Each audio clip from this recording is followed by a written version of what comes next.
Hello SSC 26 batch, তোমরা কেমন আছো? আসসালামু আলাইকুম। তো এসএসসি 26 ব্যাচকে নিয়ে যেহেতু আজকে কথা বলা শুরু করছি, তা এসএসসি 26 ব্যাচ আসলে কম্পিটিটিভ লেভেলের বলার মতো অনেক কিছু, কারণ তোমাদের হাতে আর মাত্র সময় আছে প্রায় কয়েকটা মাস।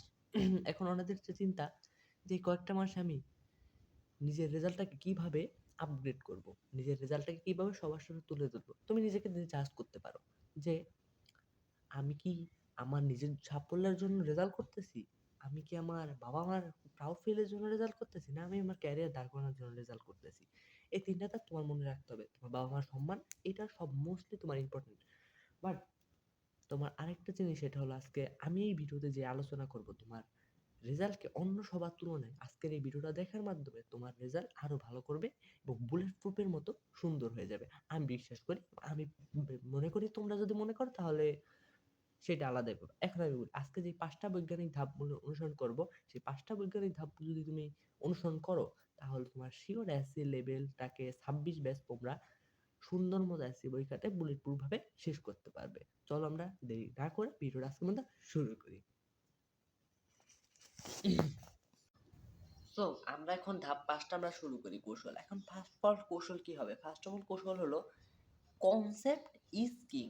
হ্যাঁ, কনসেপ্ট ইজ কিং। কনসেপচুয়াল মুখস্থ করবা না, কনসেপ্টগুলো মুখস্থ করা বন্ধ করো। বিশেষ করে গণিত, যুক্তিভিত্তিক বিষয়গুলো, গণিত, ফিজিক্স গুলো মুখস্থ করা যাবে না। বিশেষ করে তোমরা যারা যারা ভুল করো, যে অঙ্ক আগের দিন রাত্রেবেলা একটা চ্যাপ্টার অঙ্কগুলো ওটা ভালো করে দেখে যাও, মাথায় বইরা নাও, ভালো মতো ওটা খাতায় যা লিখে আসো। এখন মান চেঞ্জ করে তুমি তাহলে যাবা। কনসেপ্ট পড়াগুলো মুখস্থ করা বন্ধ করো, নিজে চেষ্টা করো। এবং আরেকটা ভালো টিপস দেই, বাই জাস্ট নিজেকে বোঝাও যে এই জিনিসটা কেন হলো। যেমন আলোর প্রতিসরণ কেন হয়, নিউটন নিউটনের সূত্রগুলো যেটা আছে, তৃতীয় সূত্রটা কেন হলো, এইসব জিনিসগুলো বোঝানোর চেষ্টা করো। এবং এটা সাথে তুমি দিতে পারো, এখন ডিভাইসের যুগ যেহেতু, চ্যাট জিপিটি হেল্প নিতে পারো, আদার বিভিন্ন প্ল্যাটফর্মে তুমি হেল্প নিতে পারো এই সম্বন্ধে বোঝার সাপেক্ষে। সো আমরা কি শিখলাম? কনসেপ্টটিও মুখস্থ করা যাবে না, বিশেষ করে কনসেপ্ট ইজ কিং। তৃতীয় যে কৌশলটি আছে সেটা হলো টাইম ব্লকিং।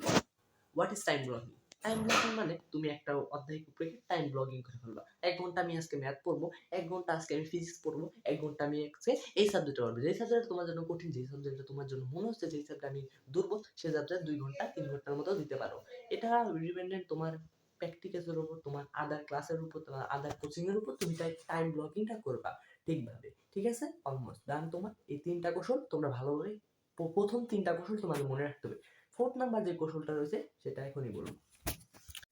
সেকেন্ড টপিক বা কৌশল, the rule of the rule of topic. হ্যাঁ, এটা হ্যাঁ, দ্য রুল অফ রিভিশন, এটা হলো সেকেন্ড টপিক। এখন দ্য রুল অফ রিভিশন কি? তোমরা প্রথম সপ্তাহে যে টপিকটা তুমি ১ ঘন্টা পড়লা, সেই টপিকটা যদি তুমি পরের সপ্তাহে ২ ঘন্টা না, একটা টপিককে তুমি ২ ঘন্টা বললা, আমি ম্যাথ ধরলাম ২ ঘন্টা বললা, পরের সপ্তাহে সেটা যদি তুমি ১ ঘন্টা রিভাইভ করো, তোমার অলমোস্ট ডান হয়ে যায়। এবং একটা জিনিস মাথায় রাখবে, রিভাইভের উপরে কিছু নাই, রিভিশন তোমার সবচেয়ে মাস্টলি যদি রিভিশনটা না তো কিছুই হবে না তোমার। এখন জিজ্ঞেস করতে পারো যে আমাদের টাইম তো খুব স্বল্প, সেজন্য আমি তোমাদের বললাম আগের সপ্তাহে তুমি পুরো পড়াটাকে কভার করবে, এই সপ্তাহে এসে তুমি ওই ওই ২ ঘন্টার পড়াকে আধা ঘন্টায় শেষ করবা, এই পড়াকে আধা ঘন্টায় শেষ করো। এভাবে তোমরা রিভাইভ দিয়ে শুক্রবার দিন তোমরা জুম্মার পরে অথবা শুক্রবারটা দিন রাখবে শুধু সময় যে রিভাইভ করবা প্রশ্নগুলো, বোর্ড প্রশ্নগুলো, অ্যানালাইসিস, বিভিন্ন রিভিশন প্রশ্নগুলো শুক্রবার শুধু রাখবে রিভিশনের জন্য। এবং চতুর্থ নাম্বার যে কৌশলটি হচ্ছে বোর্ডের প্রশ্ন অ্যানালাইসিস করা। তুমি জানো বোর্ডের প্রশ্ন থেকে বেশিরভাগ সময় আমরা পরীক্ষার বেলা যেটা দিই টেস্ট পেপারে বিভিন্ন ধরনের এক্সামে, সেই প্রশ্ন থেকে বোর্ড প্রশ্নটা কিন্তু অনেক সহজ আসে। কারণ আমি বোর্ড প্রশ্নের একটা গুরুত্বপূর্ণ ইম্পর্টেন্ট একটা ম্যাজিস্ট্রেট হলো যে বোর্ড প্রশ্নটা পরীক্ষক যিনি, সে কিন্তু অতটা ভাবে চেষ্টা করে না, কারণ সে অনেক বড় একটা ডিপার্টমেন্টে থাকে, চাকরি করে। বাট তার হাতে এত সময় নাই এই অল্প টাকায় সেটা বোর্ডের প্রশ্ন করবে। সেজন্য সে কিন্তু একটা মানে নর্মাল প্রশ্ন বলা যাবে না, মিডিয়াম সাইজের একটা প্রশ্ন করে, যেটা মনে করো তুমি পারলে এ প্লাস পাওয়া করা কোনো এসএসসিতে ব্যাপারই না। এসএসসি এ প্লাস পাওয়া মানে দুধভাত একটা জিনিস, একটা দুধভাত ডাল পদ্ধতিতে তোমরা এস প্লাস পাই দিতে পারবে। এর শুধু তোমার মস্তিষ্কের উপরে। একটা ছেলে ৩ মাস পরে, আমার দেখা মতেই ৩ মাস পরে এ প্লাস পেয়েছে, তুমি কেন পাবা না? এটা হলো ডিপেন্ডেন্ট অফ বোর্ড প্রশ্ন analysis, time blocking and other যে কাজগুলো আমি কি বলছি সেগুলো করে মাস্টলি তোমাকে কোচিংয়ে ভালো করে মনোযোগ দিতে হবে। এই 3টা মাস 4টা মাস যত সময় আছে টেস্টের পরে, তো টেস্টের পরে আর সময় পাওয়া যায় না। টেস্টের পরে এই বোর্ডের প্রশ্ন অ্যানালাইসিস করার মতো বেশি সময় থাকে না, যেগুলো আগেই করতে হয়। যেহেতু তোমরা 1 বছর পাইছো, সেই কারণে এখন তোমাদের মাত্র 1 মাসেই সময় থাকবে বোর্ড প্রশ্নটাকে সুন্দর মতো অ্যানালাইসিস করা। এবং এই 1 মাসের মধ্যে কোচিংগুলো যেগুলো আছে ওগুলোকে তোমাদের শেষ করতে হবে। আমি আরেকটা বোনাস টিপ দিয়ে রাখি, সেটা হলো পরীক্ষা, তোমাদের এসএসসি পরীক্ষা 2 সপ্তাহ আগে সকল কোচিং তোমাদের বন্ধ করে দিতে হবে। কারণ এটা তোমার মাইন্ডের জন্য ভালো। আগের দিন পরীক্ষা দিয়ে তুমি কিছুই পারতে পারবে না, ঠিক আছে? এবং এই 5টা হলো, ফার্স্ট অফ অল আমরা শিখছিলাম হলো টাইম ব্লকিং, সরি আমার বলছি আবার তো আমরা যে 5টা জিনিস শিখছিলাম সেগুলো আমরা আবার রিপিট করি। ফার্স্টে শিখলাম কনসেপ্ট ইজিং, যেটার মাধ্যমে আমরা কোনো পড়া মুখস্থ করব না। দ্বিতীয়তে আমরা পড়েছিলাম যে দ্বিতীয়তে আমরা শিখেছিলাম যে দ্য রুল অফ রিভিশন, আমরা প্রত্যেকটা পড়াকে 1 ঘন্টা করে সপ্তাহ শেষে রিভিশন দিব। কোনো প্যারা নেই, ডাল ভাত পদ্ধতি আমি তোমাদের বুঝাই দিচ্ছি, ভালোভাবে বুঝাই ব্যাপার, ঠিক আছে? এবং থার্ডে আমরা শিখেছিলাম হলো দা তারপরে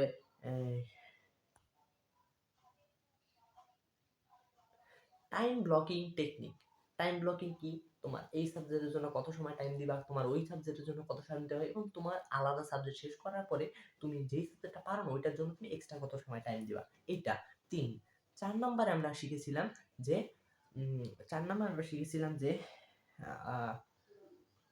মনে করতে পারছি 4 নম্বরে হেলথ ইজ ওয়েলথের আগে জানি কি কইছিলাম, হেলথ ইজ ওয়েলথের আগে জানি কি কইছিলাম, হেলথ ইজ ওয়েলথের আগে হ্যাঁ 4 নম্বরে আমরা শিখেছিলাম 4 নম্বরে আমরা শিখেছিলাম বোর্ড প্রশ্ন অ্যানালাইসিস, মানে board question analysis. Board question অ্যানালাইসিসের মাধ্যমে তুমি বুঝতে পারবে আগের পাশের মধ্যে কি প্রশ্ন পড়েছে, তোমার আগে কি পরিমাণ বোর্ডে একটা প্রশ্ন এসেছে, ওই প্রশ্নটাকে তোমার বারবার রিভিশন দিতে হবে। এবং তুমি দেখবে যে আগে বিগত 3-4 বছরের মধ্যে যেই প্রশ্নগুলো বেশি এসেছে এবং যেই প্রশ্নগুলো মনে করো কমন আনকমন, সেই প্রশ্নটা তোমার পড়তে হবে না। আনকমন প্রশ্ন কিন্তু এই বছর দিয়ে দিতে পারে। প্রত্যেক বছর কিন্তু যেই বছরে তুমি মনে করো প্রশ্ন এসেছে, পরের বছর একই প্রশ্ন এসেছে, পরের বছর একই, ওই বছরে যে প্রশ্নটা এসেছে পরের বছর যে ওইটা আসবে সেটা কিন্তু স্টুডেন্টরা পড়াশোনা করেনি। কারণ যে আগের বছর যে প্রশ্নটা আসে নাই সেজন্য এই প্রশ্নটা পড়ে না। শুধু আনকমন প্রশ্ন, এমন আনকমন প্রশ্ন খুঁজে বের করে যেটা পরের বোর্ডে আসার সম্ভাবনা বেশি। এবং থার্ড আমরা লাস্টে এসে হেলথ ইজ ওয়েলথ, যেটা তোমার শরীরের জন্য সব মানসিক সব জন্য তোমার দরকার হেলথ ইজ ওয়েলথ। এইটার বাইরে তোমার ব্রেনকে সার্ভ করো, নিজেকে সার্ভ করো।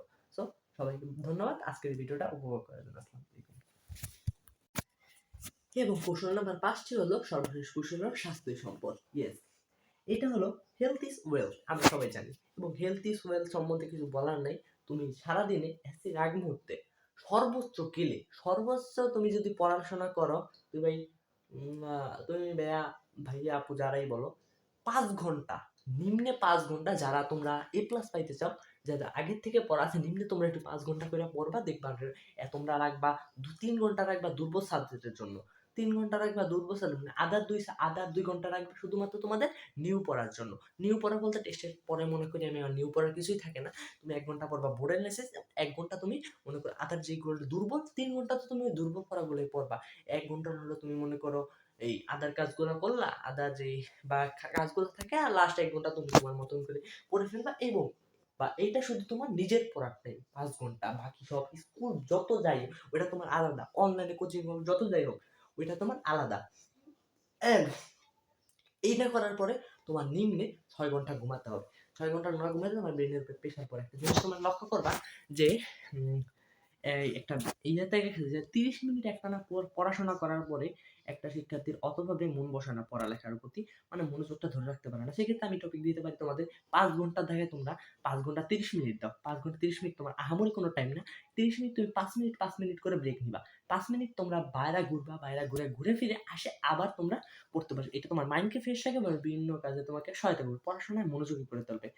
অ্যান্ড এই সময় বলা ছিল, আর তোমাদের যদি আর কিছু বলতে হয়, যেমন এসসি ব্যাচ, তোমরা তো হাতে তো সময় পাস নাই, কিন্তু তোমাদের সময়কে কাজে লাগানোর জন্য দরকার ঠিকই একটা মোটিভেশন। বাট এইটা দেওয়ার মতো আমি মনে করি অনলাইনে এখনো কোনো প্ল্যাটফর্ম জন্ম হয় না যারা তোমাদের একটু বুঝাইতে পারবে।